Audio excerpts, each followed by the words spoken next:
Fala galera, Speeds aqui, eu trago vocês mais um vídeo e dessa vez é sobre o patch 3.9 que vai ser lançado dia 13 de dezembro e hoje eu vou contar pra vocês os pontos mais importantes do que vem por aí. Você que já joga Path of Exile sabe que o endgame que a gente tem hoje é o mesmo faz mais ou menos uns 2 anos quando foi implementado na 3.1, o War for the Atlas. Consiste basicamente na luta entre o Shaper e o Elder para ver quem tem o controle do Atlas, a introdução dos itens Shaper e Elder, Uber Elder, toda aquela coisa que você já sabe. Aparentemente, alguns Exiles que ficavam farmando Shaper e Elder se tornaram um perigo para Rayclast e a Zana prendeu eles no Atlas.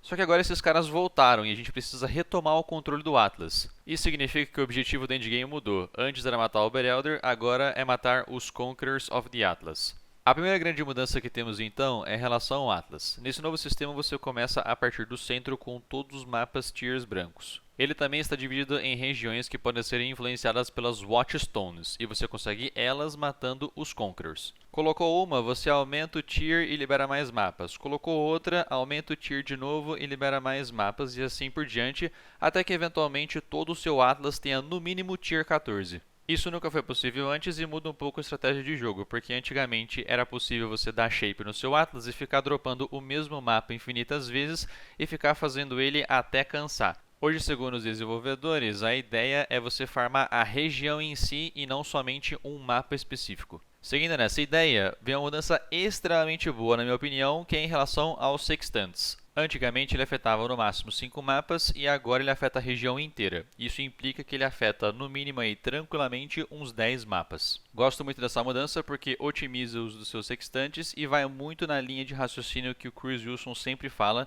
que é dar maior poder de escolha ao jogador. Temos também 5 novos bosses, não sabemos ainda exatamente como é que a gente vai fazer para encontrar eles, mas o que importa mesmo é que as fights agora elas estão cada vez mais desafiadoras e também mais recompensadoras. Dentre essas recompensas, a gente pode encontrar novos itens de influência, alguns Exalteds especiais aí que concedem mods específicos dos Conquerors e as novas Support Gem Plus. Só para vocês terem uma noção de quão quebradas são essas novas gemas, dá uma olhada no Edical Damage Plus Support. Além do Flat Damage dela ser absurdo, igualzinho a uma de level 23, ela dá mais um level para Cold Skill Gems que estejam linkadas a essa gema, o que aumenta ainda mais o seu dano. No caso da Blasphemy, você vai ter um aumento de área. No caso do Ancestral Call, você vai ter um aumento de range no seu ataque e ainda por cima vai bater em 3 inimigos adicionais ao invés de 2. E por último a gente tem o Fork Plus, que é um absurdo. Ele faz você dar um Fork adicional. Isso significa que toda vez que o seu projétil bater num bicho e der Fork, esse projétil que deu o fork, quando ele bater num bicho de novo, ele vai dar fork de novo. Então, um projétil vai ser igual a 4 projéteis. Só coisa boa, acredito que o Poi estava precisando mesmo de um endgame fazia um tempo já. Quem sabe a gente tem um boss mais forte que o Uber Elder. E felizmente, para nossa alegria, junto com a 3.9 vem uma nova Challenge League, a 3.9 Metamorph. Nessa liga você vai acabar matando os bichos e vai acabar dropando Flash Samples, que você acaba colocando nos tubos quando você fala com o NPC. Quanto mais você colocar, maior a dificuldade e maior a recompensa que você vai ter quando você mata o boss. Conforme você for progredindo no endgame e no Atlas, você vai perceber que você vai conseguir dropar essas samples também dos map bosses. Com elas será possível você lutar com os encounters mais fortes que sofrem metamorfose durante a fight. Então vai ter momentos que eles vão se transformar às vezes no Briny King ou às vezes no Malakai e assim por diante. Junto com essa nova mecânica de liga, nós teremos então um novo tipo de currency, que são os Catalysts. Eles dão qualidade para rings, belts e amuletos e favorecem as chances de virem mods relacionados àquele tipo de catalyst. Imagine que você tem um ring com um monte de damage modifiers, com um monte de resist, mas não tem life.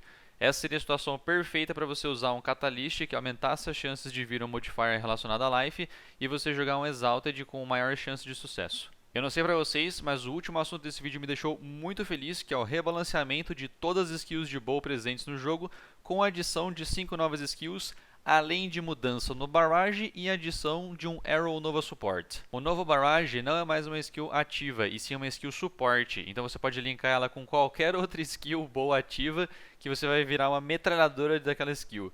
E a outra é o Arrow Nova, que você vai atirar uma skill para cima e ela vai cair em Nova, em área no chão. Basicamente é isso, pessoal. Tentei deixar o vídeo mais curto e resumido possível.